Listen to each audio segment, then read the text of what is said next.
As we hope our new book makes clear, the Australian wages crisis has many causes and dimensions. There's no one solution to the problem, no magic bullet. In the book, our contributors put forward a whole range of interesting and sometimes controversial suggestions.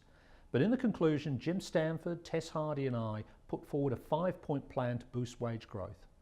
The first and most urgent step is for governments to stop actively suppressing wages, both for their own workers and in the many sectors reliant on public funding or procurement.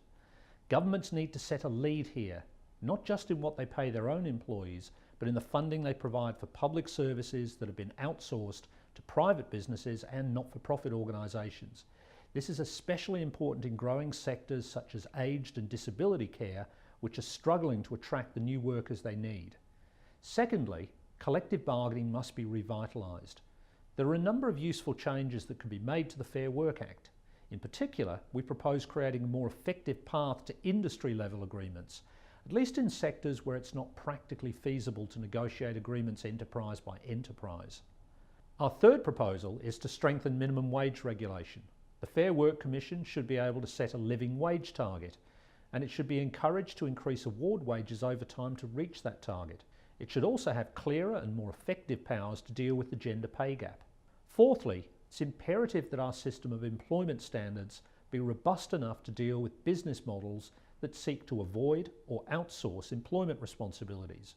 We suggest two reforms in particular: broadening the definition of employment in labour statutes and ensuring that lead businesses can be held responsible for underpayments by other employers over which they have influence or control.